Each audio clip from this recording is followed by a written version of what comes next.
Presiden Jokowi ada kasih tahu saya boleh tidak pakai masker, jadi saya buka masker.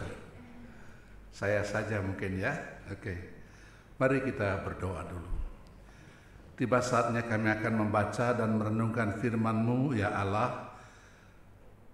Berikan kepada kami iluminasi, pencerahan, supaya pada waktu kami membaca, merenungkan, sungguh kami dapat mengerti, lalu kuatkan kami untuk mampu melaksanakan firman ini.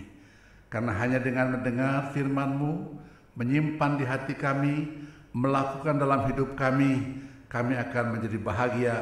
Sebagaimana Engkau sudah bersabda, yang berbahagia adalah orang yang mendengar firman Tuhan dan melaksanakan dalam hidupnya.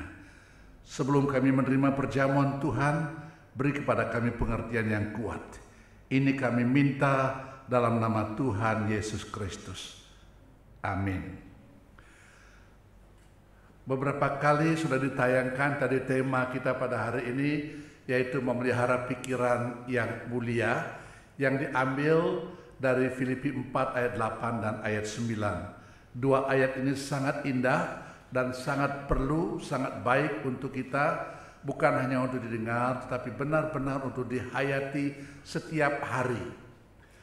Akhirnya saudara-saudara, semua yang benar, semua yang mulia, semua yang adil, semua yang suci, semua yang manis, semua yang sedap didengar, semua yang disebut kebajikan dan patut dipuji, pikirkanlah semuanya itu. Pikirkanlah semuanya itu. Dan apa yang telah kamu pelajari dari apa yang telah kamu terima dan apa yang telah kamu dengar, adalah apa yang telah kamu lihat padaku, lakukanlah itu. Lakukanlah itu. Maka Allah sumber damai sejahtera akan menyertai kamu. Saudara-saudara, pikiran, semua dosa dimulai dari pikiran. Pikiran itu begitu penting. Kalau sudah ingat perkataan Tuhan Yesus dalam Markus pasal 7 ayat 20 sampai dengan ayat 23. Salah satu ayat dalam ayat 20 mengatakan apa yang keluar dari seseorang itulah yang menajiskannya. Itu berbicara keluar dari pikiran seseorang. Apa yang keluar dari pikiran orang melalui mulutnya atau melalui yang lainnya itu menajiskan. Saudara pasti ingat ucapan Tuhan Yesus dalam Matius pasal 5. Pada waktu Tuhan berkhotbah, lalu beliau mengatakan, kamu sudah mendengar, jangan membunuh. Tetapi aku berkata kepadamu, barang siapa yang membenci saudaranya, sudah membunuh. Belum melaksanakan, baru berpikir, lalu masuk ke emosinya, benci, sudah membunuh. Asalnya dari pikiran. Jangan mencuri. Tetapi aku berkata kepadamu, kata Tuhan Yesus, barang siapa yang mengingini milik orang lain, sudah mencuri. Belum bertindak, belum mengambil barang orang lain, tapi di pikirannya sudah ada, lalu mengingininya. Ada ucapan lain mengatakan jangan berzina. Tetapi aku berkata kepadamu, demikian sabda Tuhan Yesus, kalau seorang melihat seorang perempuan lalu mengingininya, sudah berzina. Belum ada langkah apa-apa, belum ada tindakan apa-apa. Di pikirannya sudah ada. Maka saudara, mari kita menekankan pengembangan pemikiran kita tentang pemikiran Kristiani. Kembangkanlah pemikiran Kristiani. Seperti ayat yang sudah kita baca tadi, apa yang baik, apa yang benar, semua yang mulia dan seterusnya, pikirkanlah itu. Apa yang kau lihat padaku, lakukanlah itu. Nah, ayat ini tidak bisa dipisahkan dengan konteks peristiwa itu. Paulus dari penjara dia menulis kepada gereja di Filipi yang sangat dia kasih. Kalau sudah membaca Filipi pasal 4 ayat awal, di situ dia berkata, saudara-saudaraku yang kekasih, mahkotaku, kerinduanku, saudara-saudaraku, begitu tinggi buat dia, begitu dalam cintanya kepada gereja Filipi. Tetapi masalah yang timbul di gereja Filipi itu justru menyebabkan pengharapan dan pengasihan yang begitu, kasih yang begitu tinggi itu menjadi berat sekali bagi Paulus. Ada peristiwa dalam gereja Filipi, dua orang wanita bertengkar. Sebenarnya dua orang bertengkar ini seperti hal kecil, tapi pastilah dua wanita ini tokoh-tokoh penting sehingga melibatkan banyak pihak di gereja. Bagi Paulus, bertengkar di dalam gereja bukan hal yang normal. Tetapi mengapa bisa bertengkar? Kalau kita mau tidak bertengkar, pikirannya dibetulkan dulu. Sehingga Paulus mengatakan, aku menasihati Sintihe, aku menasihati Ineka dan sebagainya, supaya mereka berbaik. Mulai dari pikiran. Lalu dia mengatakan, kalau engkau menghendaki hidup yang damai sejahtera, engkau juga harus mulai dari pikiranmu. Nah, pikiran yang bagaimana? Ini yang kita akan renungkan pagi ini. Pikiran kita membentuk dasar perilaku kita. Orang berpikir baru berperilaku. Waktu orang berperilaku sesuatu, kita dapat menganalisa ada apa di dalam pikirannya dia. Orang yang belajar psikologi, dia akan dapat belajar lebih banyak tentang hal ini. Melalui perilaku seseorang, dia dapat mendeteksi walaupun tidak mutlak, dapat mendeteksi apa yang ada dalam pikiran orang itu. Orang yang sikapnya begini, dalam pikirannya ada kira-kira hal yang begini, dan seterusnya. Jadi lagi sekali betapa pentingnya pikiran itu. Pikiran itu membentuk dasar-dasar perilaku kita. Sehingga kehidupan yang saleh adalah kehidupan yang membaca dari dalam, dari pikiran kita. Jadi bukan hanya penampilan luar. Tuhan tidak menginginkan kita menjadi orang Kristen yang hanya pakai topeng kelihatan saleh, sedangkan di dalamnya tidak. Tuhan mau sesuatu yang dari dalam, dari pikiran kita, atau dalam Alkitab sering mengatakan hati kita. Pikiran dalam ini hati. Dari hati kita, dengan berpikir benar, berpikir saleh, itu menampilkan kehidupan saleh. Itu yang dikatakan oleh Paulus dalam ayat ini. Jadi saya sedang menekankan betapa pentingnya pikiran-pikiran itu. Tapi saya harus mengatakan lebih dulu supaya perspektifnya benar. Di sini Paulus tidak mengajarkan kekuatan berpikir yang positif, bukan. Atau mungkin lebih terkenal dengan teori yang mengatakan the power of positive thinking. Itu bukan yang Paulus ajarkan. Positive thinking atau the power of positive thinking, kekuatan berpikir, berpikir positif, itu dimulai oleh seorang bernama Norman Vincent Peale yang menerbitkan hal ini. Dia berkata, pikiran Anda dapat menciptakan realitas, bahwa dengan berpikir positif Anda dapat melakukan apa saja atau mencapai kesuksesan apapun yang Anda inginkan. Luar biasa. Menggantikan segala-galanya, bahkan iman digantikan dengan pikiran positif. Allah didikte dengan pikiran positif. Nanti kita akan lihat lebih jauh lagi. Norman Vincent Peale berkata seperti itu. Gagasan ini menyusup ke dalam gereja yang saya ingat sejarahnya sejak tahun 1927 kalau tidak salah. Mulai menyusup ke dalam gereja, terus berkembang. Apa hari ini sudah bebas? Justru lebih banyak berkembang dalam bentuk-bentuk yang lain. Dan sehingga tidak boleh menjadi berpikir negatif atau kritis. Kita nggak boleh menentang sesuatu. Semua katakan dengan positif. Nggak boleh kritis. Sebab itu, sehingga itu akhirnya mengakibatkan hilangnya apa yang kita namakan dengan kearifan. Sudah pasti kenal dengan wajah ini. Kalau sudah membaca buku-buku, pasti kenal dengan wajah ini. Robert Schuller, yang mendirikan gereja Crystal Cathedral, gereja yang besar. Saya pernah hadir di situ beberapa kali dan berbicara juga dengan beliau ini, dan saya merasa luar biasa. Beliau mengembangkan pemikiran positive thinking itu dan menyebutkannya sebagai possibility thinking. Bukan positive thinking, tapi possibility thinking. Kemungkinannya, kemungkinan. Jadi pemikiran yang mungkin. Apa yang dia katakan tentang ini, yang sudah biasa baca di situ, salah satu ucapan yang saya kutip di situ, iman adalah reaksi positif terhadap situasi negatif. Iman adalah sikap atau reaksi positif terhadap situasi negatif. Jadi jangan pernah berpikir negatif, positif saja. Kalimat yang terakhir itu, it takes but one positive thought when given a chance to survive and thrive to overpower an entire army of negative thoughts. Itu kalimat yang sangat terkenal sekali. Berikan kesempatan kepada positive thinking. Dia akan mengalahkan semua pemikiran-pemikiran yang negatif. Nah, sudah pasti juga kenal wajah ini, Yonggi Cho, David Yonggi Cho. Dia mengembangkan dengan teori yang lain.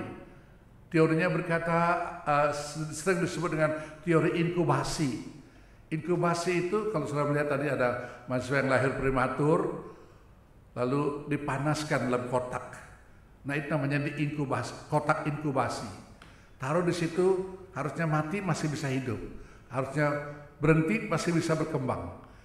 Jadi kalau sudah menginginkan sesuatu, ketahui dengan pasti apa yang kau ingin. Katakan contohnya motor gede atau sepeda motor besar supaya bisa menunjukkan kekayaannya lebih hebat. Atau katakan mobil. Dalam contoh dia berbicara mengenai mobil VW kodok. Dia berkata, saya berdoa untuk sebuah mobil VW kodok yang warnanya begini, terbitan tahun sekian, nomornya nomor sekian, nomor platnya. Dia doakan, dia inkubasi, dan kemudian dia katakan terjadi.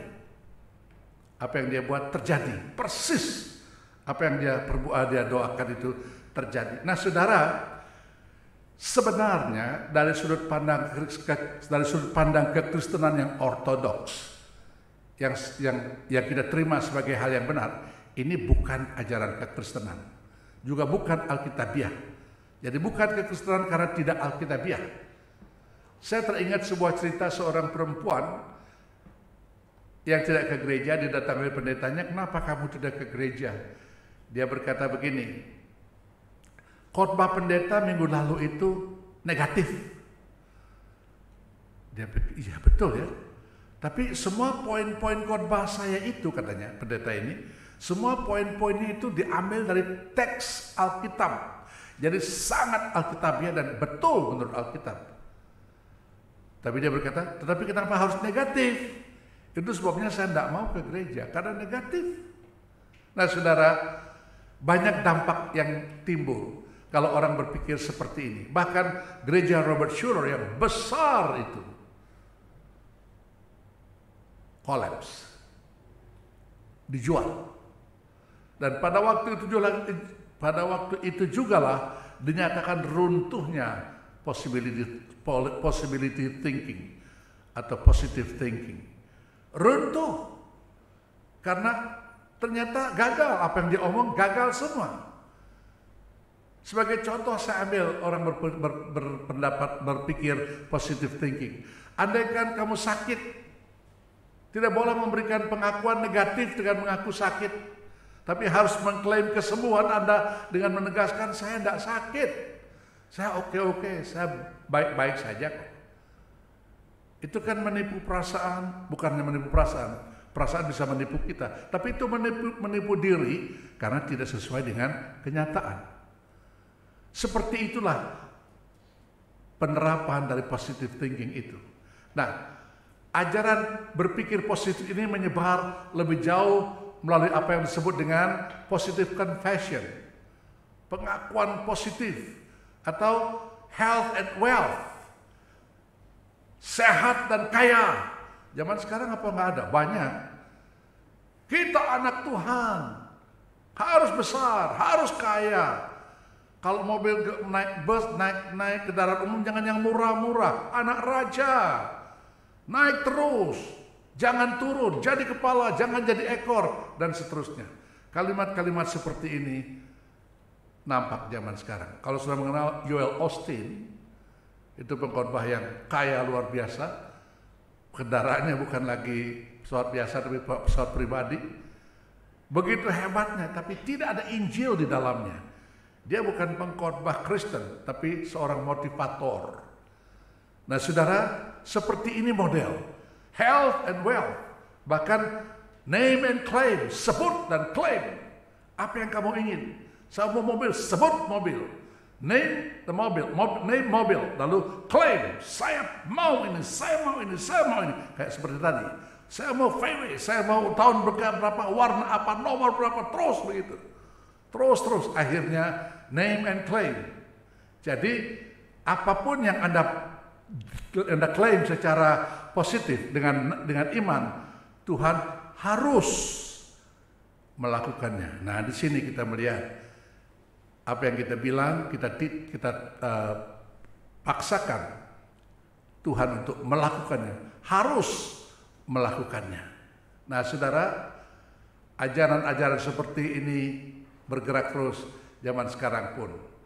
Nah, kalau kita melihat sisi negatif tadi, pada waktu Paulus mengatakan pikirkanlah, itu bukan bicara soal positive thinking. Bukan, itu secara negatif, bukan itu. Tapi yang betul adalah orang Kristen harus difokuskan pada kebenaran agung dari kitab suci, walaupun tidak disebutkan di situ sebutan Alkitab atau kitab suci, tidak, tapi isinya sama, sehingga tidak perlu dikatakan itu bicara soal kitab apa tidak.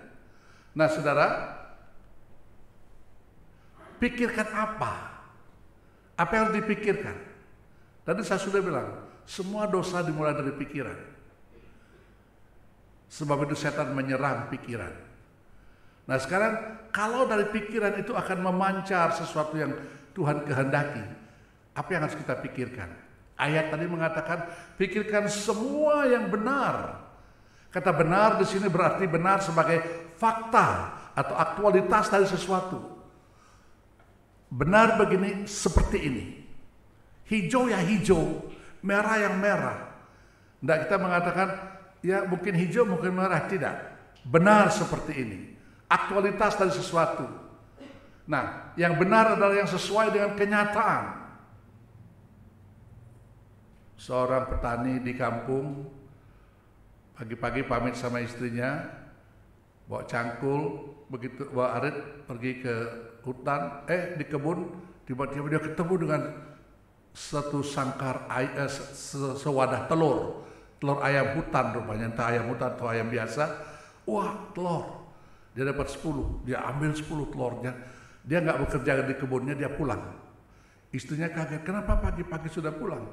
Istriku, lihat ini, 10 telur aku dapat. Hai, kebetulan dapat telur, aku belum dapat lauk apa-apa. Oh, jangan digoreng, jangan direbus. 10 telur ini akan aku ramkan. Lalu lahirlah 10 ekor ayam. 10 ekor ayam beranak, 10 jadi 100 beranak jadi 1000 jadi terus beranak. Akhirnya aku jual, beli kambing beranak berjual, beli sapi jual terus beli ladang. Aku akan jadi orang kaya di sini. Lalu dia serahkan telur itu kepada istrinya. Biara ya, kita akan jadi kaya raya di kampung ini. Lalu kalau kamu sudah kaya, kamu bikin apa? Laki-laki ini pikir-pikir, aku mau kawin lagi katanya. Wah, istrinya banting itu telur 10, habis semua. Apa yang saya maksudkan di sini? Kisah memikirkan orang yang tidak berpikir benar, tapi memikirkan bayang-bayang, bukan yang benar. Bukankah orang main judi juga seperti itu? Membayangkan dalam waktu sekejap tiba-tiba dapat mobil, tiba-tiba bisa ini, bisa itu, bisa kaya. Ya, kalau naik, kalau turun habis-habisan. Dan kebanyakan kita lihat seperti itu. Nah, saudara, berpikir yang benar, berpikir yang real, berpikir sesuatu yang benar-benar sesuai dengan aktualitas. Kemudian standarnya firman Tuhan, Allah sendiri yang jadi ukuran. Karena kebenaran Allah itu tidak berubah.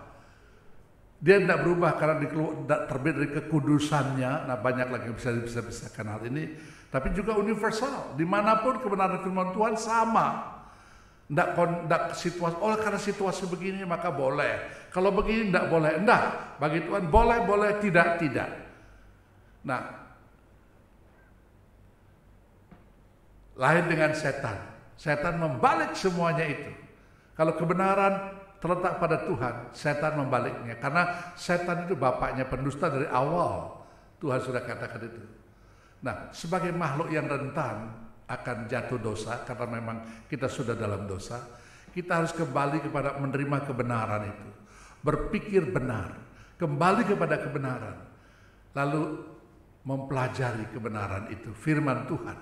Nah, tapi setan tahu betapa pentingnya firman Tuhan dalam kehidupan Kristen. Itu sebabnya dia selalu mencoba menghalangi orang Kristen untuk membaca firman. Dia berusaha menghalangi. Setan nggak takut sudah beri Alkitab versi apapun. Belum lama Lembaga Alkitab Indonesia menerbitkan terjemahan baru versi kedua. Begitu terbit saya langsung pesan. Satu kecil, satu yang mimbar, sebesar mimbar ini saya beli. Saya taruh di rumah di meja saya. Setan nggak takut, saudara. Setan nggak takut sudah beli banyak Alkitab versi apa. Bahasa Inggris ada begitu banyak versi. Bahasa Indonesia sudah mulai beberapa versi juga. Ada 5, 6, 7 versi Indonesia. Ada. Setan nggak takut sudah punya Alkitab banyak. Tapi dia takut kalau sudah membacanya. Sebab itu pada waktu sudah sungguh-sungguh membaca firman Tuhan, setan menyerang bersungguh-sungguh. Dia tahu membahayakan dirinya. Dia bikin saudara tidak nyaman. Begitu membaca kadang-kadang terganggu dengan ini, dengan itu. Dan dia mempengaruhi kedagingan kita, kelemahan tubuh kita. Dia menarik dengan segala cara sehingga waktu kebaktian yang paling saudara nggak suka adalah khotbah. Nyanyi, paduan suara, kesaksian bagus. Tapi begitu khotbah tiba-tiba sudah mulai lemes, mulai mengantuk. Bahkan ada orang yang menggunakan baca Alkitab untuk obat tidur. Kalau nggak bisa tidur, baca aja Alkitab, bisa tidur.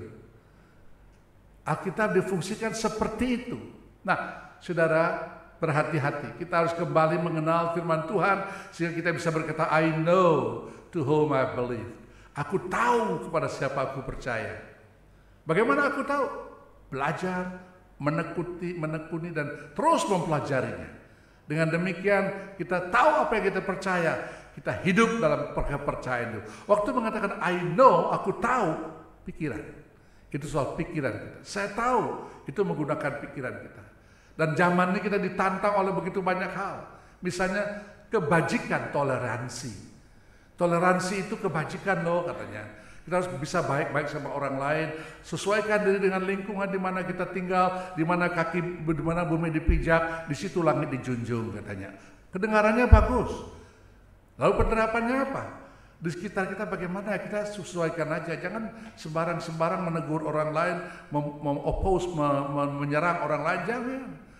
Mereka begitu ya biarkan sajalah. Kita harus terima. Nah, saudara, budaya kita menganggap bahwa kasih itu berarti toleran. Kasih itu ya toleran. Menerima semua orang dan segala sesuatu sekalipun jelas-jelas menentang firman Tuhan. Banyak sekali hal yang bertentangan dengan firman Tuhan. Tapi karena berpikir ya sudahlah itu toleran. Dia, saya tidak apa-apa lah. Lalu lama-lama kita pun terbawa. Makin lama makin menjauh. Dan itu membawa menjadi arus yang membuat kita makin lama bisa makin menjauh. Yang kedua, soal pragmatisme budaya. Kebenaran ditentukan dengan pencapaian. Kalau sudah mencapai itu, kamu bahagia. Kamu bahagia, kamu benar. Banyak hal dalam dunia ini seperti itu. Sedangkan firman Tuhan seringkali bertentangan dengan itu. Kita harus menguji segala sesuatu dengan firman Tuhan. Bukan dengan perasaan atau pragmatisme. Rasanya betul, jangan. Perasaan paling banyak menipu kita. Rasanya betul, oh itu pragmatis sekali, sangat pragmatis, sangat perasaan sekali lah. Ya. Yang kedua, yang pertama pikirkan semua yang benar, yang kedua pikirkan semua yang terhormat. Dalam terjemahan NIV mengatakan semua yang mulia, semua yang mulia. Di sini berarti semua yang bermartabat, yang dikagumi, yang dihormati. Itu berbicara mengenai apa? Kualitas karakter kita. Orang tidak akan mengagumi orang yang pencopet, penjahat, tidak akan dikagumi orang. Di mana-mana tidak disenangi, kecuali di masyarakat mereka sendiri. Nah karena itu kita harus memikirkan semua yang terhormat dengan membentuk karakter kita, ya tentu kembali kepada firman Tuhan. Karakter itu di dalam kita. Sifat-sifat kita sendiri di dalam kita. Dan itu yang kemudian kita terbitkan keluar dengan integritas yang baik. Lain kali kita bicara mengenai ini.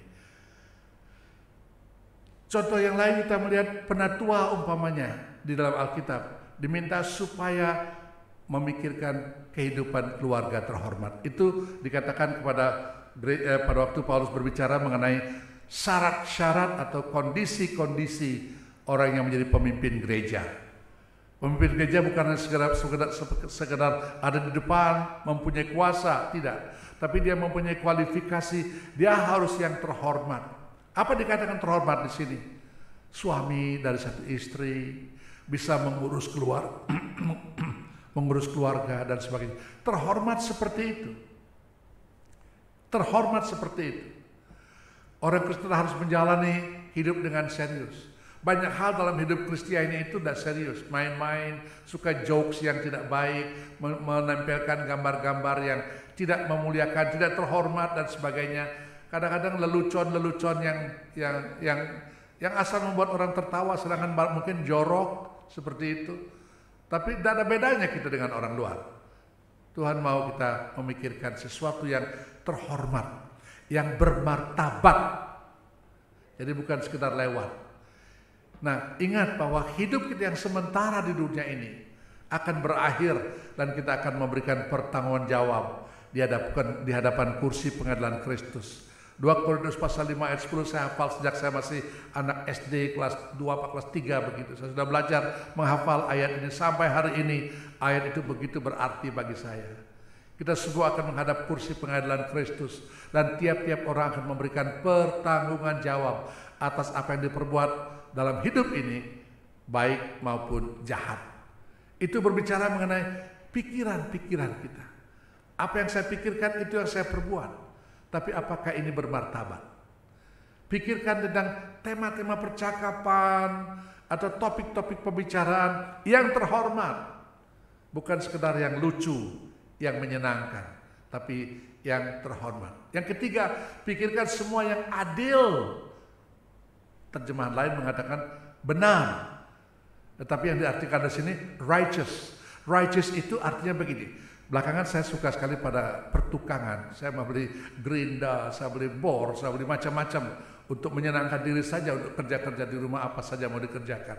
Tapi ada satu hal yang menyenangkan, ada siku untuk menunjukkan itu 90 derajat. Sesuatu yang berdiri 90 derajat diukur bukan iya kelihatannya iya. Nah, diukur dengan itu. Kalau pas seperti itu, nah itu berarti righteous. Itu berarti benar. Itu berarti adil, itu maksudnya. Sesuai dengan ukuran itu. Pikirkan semua itu yang adil dan benar. Nah, Tuhan menolong kita bagaimana memikirkan, mencocokkan diri pada firman Tuhan itu. Kemudian yang keempat, pikirkan semua yang suci. Ini menyangkut soal persembahan. Orang Yahudi datang kepada ibadahnya membawa korban umpamanya. Dia bukan sekedar membawa korban, tapi korban kambing atau domba itu harus diperiksa imam. Apakah ada yang buta, cacat, luka dan sebagainya. Kalau benar-benar bagus, ini boleh, sah. Jadi persembahan ini dikatakan sebagai persembahan yang kudus, murni, suci. Tapi bukan hanya itu. Orang yang mempersembahkan juga harus mempunyai dalamnya kudus. Jangan seperti Kain dikatakan dalam kitab. Kain yang membunuh Habil sama-sama memberi persembahan, tetapi di dalamnya satu jahat, satu tidak. Satu benar, satu tidak. Satu murni, satu kotor. 1 Yohanes pasal 3 mengatakan di situ, mengapa persembahan Kain ditolak? Karena jahat hati Kain. Dia memang di dalamnya, dan Tuhan melihat yang di dalam. Tuhan melihat yang di dalam. Apakah ini yang kita pakai untuk datang kepada Tuhan atau hidup di bumi ini? Tadi saya katakan hidup kita hanya sementara. Dan saudara-saudara, yang kelima, pikirkan semua yang manis. Terjemahan yang lain menggunakan lovely, yang indah. Kadang-kadang kita membuat sesuatu yang menarik tapi tidak indah sebenarnya. Harusnya kita ukur dengan keindahan memandang kepada Kristus. Apa yang dia buat? Keindahan yang luar biasa. Orang lain berdosa, dia mau menanggung. Kita berdosa, dia mau mati bagi dosa kita. Keindahan seperti itu yang terus kita pikirkan. Saya sangat menyukai sebuah lagu yang berjudul Turn Your Eyes Upon Jesus. Pandanglah Yesus, pandang Yesus. Maka setiap kali kau memandang dia, merenungkan dia, memikirkan, merenungkan, mengkontemplasi tentang dia, engkau akan membentuk sesuatu di dalam dirimu menjadi indah, menjadi manis. Yang keenam, pikirkan semua yang sedap didengar. Artinya apa? Terjemahan lain yang mengatakan, pikirkan semua yang mempunyai good report atau reputasi yang bagus. Jangan pikirkan yang tidak bagus. Waktu kita memikirkan sesuatu yang mungkin menyenangkan kita tapi reputasinya jelek. Contoh umpamanya berpikir korupsi. Bagaimana caranya korupsi? Bagian yang mana celah-celah yang mana harus dilewati? Terus berpikir begitu. Reputasinya tidak betul. Waktu berkorupsi, tiba-tiba mencapai tujuan. Tadi saya katakan pencapaian tadi. Begitu mencapai, senang. Sementara iya. Tapi Tuhan tahu. Dan pada waktu ketahuan korupsi, baru ketahuan bahwa itu tidak betul. Tidak indah dan tidak sedap didengar. Soal kehidupan korupsi seperti itu. Nah saudara, kalau kita harus memiliki 6 hal seperti yang saya katakan tadi ini. Setelah 6 kali Paulus menyebutkan poin ini, pikirkanlah ini, pikirkanlah ini, pikirkan, terus akhirnya sampai pada ke berikutnya, dia kemudian merubahnya, bukan pikirkan. Dia katakan kalau ini. Itu berbicara mengenai apa? Banyak hal yang Paulus belum sampaikan. Tetapi dia simpulkan semuanya. Kalau ini, lakukan itu. Nah, bagaimana menerapkan firman ini? Pikirkan, ya, saya sudah pikirkan. Sekarang menerapkannya bagaimana? Kita harus mengendalikan pikiran. Tadi saya katakan Paulus tidak mengajarkan positive thinking, tapi dia berpikir mengenai pikiran yang berpusatkan pada Kristus dengan firman-Nya sebagai yang dapat kita lihat dengan nyata. Nah, dalam bagian ini saya menulis kalimat kita harus mengendalikan apa yang terlintas dalam pikiran kita. Amsal 4 ayat 23 mengatakan, jagalah hatimu dengan segala kewaspadaan, karena dari situlah terpancar kehidupan. Jaga hati baik-baik. Jangan minta Tuhan tolong jagakan hati saya, tidak bisa. Itu bagian kita. Tuhan tidak gantikan kita. Mohon kekuatan Tuhan menjaga, boleh. Tapi minta Tuhan, kalau sudah begini apa boleh buat karena Tuhan izinkan, tidak. Seperti kita ngomong jelek-jelek, ngomong ngaco-ngaco, ya memang lidah nggak bertulang mau apa? Kalau bertulang ya sangat ngomong begitu katanya. Bagian kita, tugas kita untuk mengontrol, untuk mengendalikan apa yang terlintas dalam pikiran kita. Banyak hal melintas di pikiran kita, diasup dalam pikiran. Nah, waktu itu kita harus bisa mengendalikan. Lalu Patrick Buchanan mengatakan asupan yang masuk ke dalam pikiran harus diawasi dengan ketat seperti halnya makanan yang masuk ke dalam tubuh. Wanita-wanita yang jaga kelangsingan mengerti betul apa yang saya katakan. Tiap makanan dia hitung, kalorinya berapa kira-kira, kemudian saya mesti enggak boleh makanan enak, enggak, saya enggak makan. Walaupun dia pengen, tapi dia mengendalikan diri tidak makan. Itu yang dikatakan Patrick Buchanan. Seperti asupan masuk ke tubuh, begitulah kita harus mengendalikan pikiran, diawasi dengan ketat. Kemudian seorang bernama Frank Outlaw. Outlaw berkata begini, sudah perhatikan kalimat ini, perhatikan pikiran Anda. Karena pikiran itu akan menjadi kata-kata. Pikiran akan menjadi ucapan, kata-kata. Perkataan-perkataan itu akan menjadi tindakan. Perhatikan tindakan itu akan menjadi kebiasaan. Kebiasaan itu akan menjadi karakter. Dan karakter itu akhirnya menjadi akhir, destiny atau takdir lah kita katakan. Menjadi akhir. Ya, saya sering katakan dengan kalimat yang lebih ringkas. Sesuatu yang biasa kita ulangi terus, ulang-ulang lakukan. Itu akan menjadi kebiasaan. Kebiasaan yang terus-menerus kita ulangi, itu akan menjadi karakter. Itu sebabnya di setiap iman umpamanya. Bangun pagi ada jadwal, bangun. tank mandi, tank makan, tank kerja, tank belajar, semua diatur. Nah, 4 tahun mereka berputar terus demikian. Kebiasaan, sesuatu yang diulang-ulang menjadi kebiasaan. Kebiasaan yang diulang-ulang akan menjadi karakter. Tamat dari STT, mereka tiap bangun pagi tidak langsung keluar, tetapi langsung duduk dulu. Setelah merilis diri, kamar mandi dan sebagainya, duduk baca firman Tuhan. Jadi kebiasaan bahkan menjadi karakternya dia. Bangun pagi, baca firman, berdoa, dan seterusnya, baru kegiatan yang lain. Disiplin waktu diajarkan di situ. Demikian pun kehidupan kita. Nah, 5 tindakan untuk mengendalikan pikiran kita itu apa? Ada 5 tindakan paling tidak untuk mengendalikan pikiran kita. Tadi saya katakan semua hidup kita dikendalikan dengan pikiran ini. Semua harus dikendalikan pikiran kita, tidak boleh lepaskan begitu saja. Ada 5 tindakan yang perlu kita lakukan. Yang pertama, kita membutuhkan pikiran Kristus melalui pertobatan. Orang yang bertobat, orang yang berubah oleh Kristus, begitu dia berubah, dia tahu mana benar, mana salah, jahat, tidak dia tahu. Dia bisa membedakan dirinya. Nah, waktu dia bisa membedakan ini, di situ dia akan terus hidup. Jatuh dosa bisa, tapi waktu jatuh dosa dia sadar saya jatuh dosa, bangkit lagi, dikuduskan lagi, bertobat lagi, terus jatuh bangun lagi, terus demikian. Nah, di sini diperlukan pertobatan ini sebagai langkah pertama. Orang yang belum bertobat, orang yang belum pernah sungguh-sungguh terima Yesus, walaupun sudah di gereja, mungkin jadi pengurus, mungkin jadi pekerja, menjadi petugas apapun di gereja, tapi belum pernah terima Yesus, tidak akan bisa mempunyai ini. Tidak akan bisa mengalami ini, tidak mempunyai hidup Kristus. Yang kedua, kita harus membersihkan dan memblok sumber untuk pikiran berdosa.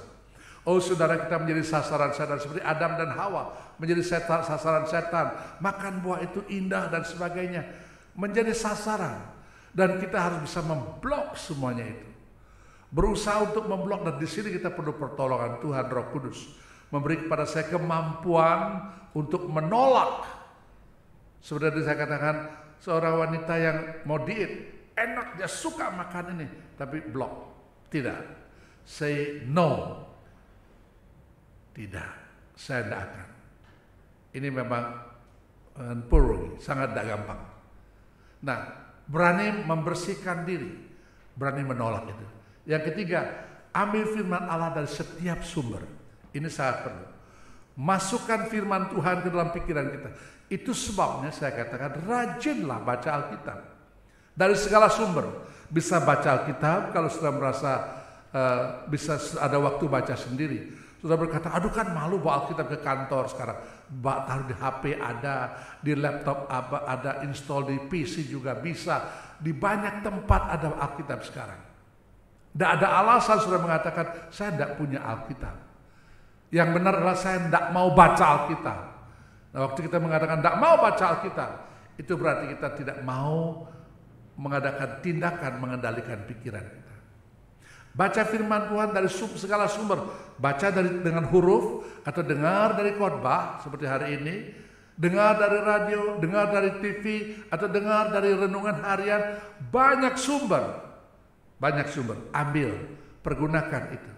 Yang keempat, buka pikiran pada ajaran dan teladan orang-orang Kristen yang hebat di sepanjang sejarah. Saudara-saudara, Tuhan mempunyai sebegitu banyak panjang rentetan orang dalam sejarah yang Tuhan pakai untuk menjadi teladan. Bagaimana dia bisa menolak dosa, menolak yang kotor, hidup bagi Tuhan. Yang paling gampang kita melihat Daniel, kesempatan begitu bagus. Yusuf di Mesir, banyak lagi. Itu dalam Alkitab yang sudah tercatat. Dalam kehidupan sejarah, kalau sudah membaca sejarah misionaris, sejarah orang-orang Kristen sepanjang sejarah, begitu banyak, tidak habis-habisnya kita akan menemukan contoh-contoh orang yang Tuhan pakai pada generasinya menolak ajaran-ajaran yang tidak baik. Baca dan itu akan menguatkan saudara. Kelima, yang terakhir, dengarkan musik yang sehat, terutama himne iman yang hebat. Saya harus katakan, hari-hari ini banyak lagu-lagu yang enak, tapi tidak betul secara teologis. Lagunya enak, tapi teologinya salah. Tidak mendidik. Charles Wesley, pendiri gereja Metodis, menulis banyak himne yang teologinya begitu kuat, begitu mendidik. Tapi banyak orang yang tidak suka pada lagu-lagu yang seperti itu. Harusnya kita ingat, menyanyi itu sama dengan belajar. Menyanyi itu sama dengan pendidikan. Waktu kita menyanyi bukan menikmati indahnya irama, tetapi kita menghayati isi ayat-ayat, kata-kata atau lirik daripada lagu itu. Waktu kita merenungkan lebih dalam lagi. Seperti lagu yang dinyanyikan mahasiswa tadi, deeper in love, makin lama, concern the eye, lebih dalam cinta kepada Tuhan. Itu akan membuat kita mengerti lebih dalam. Dan pergunakan itu sebagai tindakan untuk mengendalikan pikiran kita.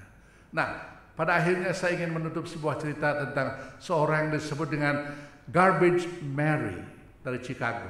Saya membaca ini saya terharu karena saya berpikir, ya betul cerita ini. Seorang wanita bernama Mary di Chicago, dia tinggal di sebuah rumah yang sederhana, dikelilingi oleh sampah-sampah yang banyak sekali kotor. Tiap hari dia mengorek-ngorek sampah di situ. Hidupnya seperti itu. Sampai satu kali polisi menangkap dia dan dibawa ke konselor pada ahli ilmu jiwa. Setelah diselidiki, kemudian dibawa pulang ke rumahnya.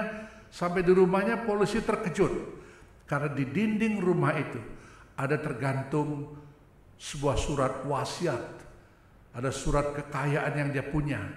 Ternyata itu ribuan dolar untuk zaman itu. Ribuan dolar itu uang yang luar biasa banyaknya untuk zaman itu. Dan polisi kaget. Dia anak seorang lawyer, seorang pengacara dari Chicago. Dan akhirnya saya teringat dengan sebuah cerita dari India. Di India dulu banyak misionaris ke India. Lalu seorang misionaris menulis peristiwa yang dia alami. Dia ketemu dengan seorang tua dan dia bertanya kepada orang tua itu. Dan orang tua itu datang pada misionaris mengatakan, "Pak misionaris, dalam hati saya itu ada 2 ekor anjing," katanya. "Bagaimana maksudmu?" "Ya, ada peperangan di hati saya seperti 2 ekor anjing, anjing hitam dan anjing putih. Lalu yang mana menang?"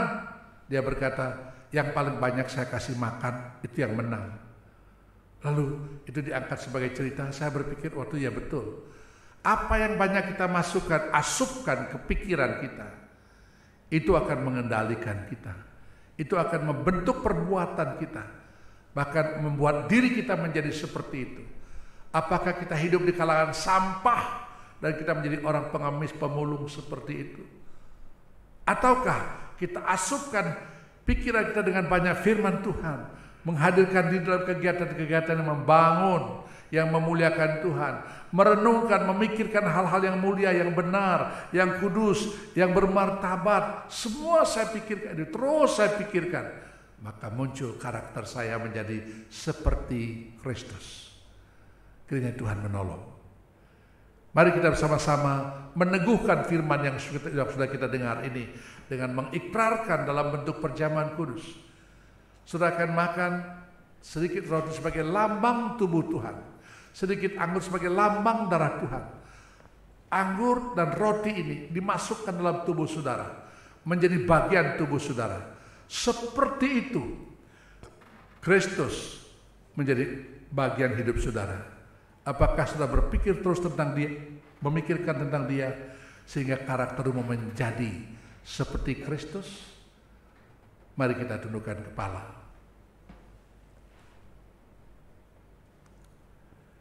Firman-Mu sudah kami dengar, Bapa. Dan sekarang kami akan memasuki perjamuan kudus. Ingatkan kami bahwa perjamuan kudus bukanlah sekedar upacara, ritual yang berulang-ulang kami lakukan sehingga tidak ada arti apa-apanya bagi kami. Bahkan seringkali menjadi ejekan bagi kami. Mohon Tuhan tolong, berikan pertolongan-Mu sertai kami. Terima kasih buat firman ini, dan sekarang siapkanlah, tolong persiapan kami menerima perjamuan Tuhan, dilengkapi, disempurnakan. Kami mohon dalam nama Tuhan Yesus. Amin.